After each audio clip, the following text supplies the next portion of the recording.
Hi. Group 4ல் express into fraction number decimal number கொடுத்துட்டு அதை வந்து ஃப்ராக்ஷனாக கன்வெர்ட் பண்ண சொல்லுவாங்க.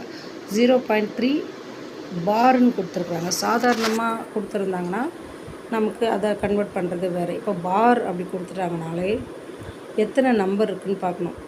0.35 இருக்கா? அப்போது 35னா 2 நம்பர் இருக்குது. ஸோ 9 போடணும். ஒரு நம்பர்னால் 9, 2 நம்பர் இதில் 99. மேலே என்ன நம்பர் கொடுத்துருக்காங்களோ அதை அப்படியே போட்டுக்கணும். 35/99 இஸ் த ஆன்சர். செகண்ட் சம்மில் 0.4 பார் ஒரு நம்பர் தான் இருக்குது. ஸோ 4/9. தேர்ட் சம்மில் அதே தான் 37/99. ஃபோர்த் சம்மில் பாருங்கள் 0.237 பார். 7க்கு மட்டும் பார் கொடுத்துருக்காங்க. ஸோ ஒரு நம்பருக்கு பார் இருந்ததுனாக்கா ஒரு 9 மட்டும் போட்டுக்கணும். அதுக்கு முன்னாடி எத்தனை நம்பர் இருக்கோ அதை 2 0 ஆட் பண்ணிக்கணும்.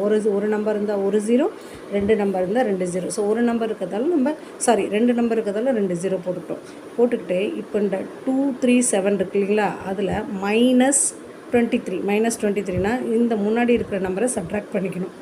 சப்ட்ராக்ட் பண்ணிக்கும் போது ஆன்சர் எவ்வளோ வரும்? 214/900 இஸ் த ஆன்சர். இப்படி தான் போடணும். இந்த மாதிரி ஒரு பார் கொடுத்துட்டா முன்னாடி எத்தனை நம்பர் இருக்கோ அதை எடுத்து இந்த டோட்டல் நம்பரோட சப்ட்ராக்ட் பண்ணணும்.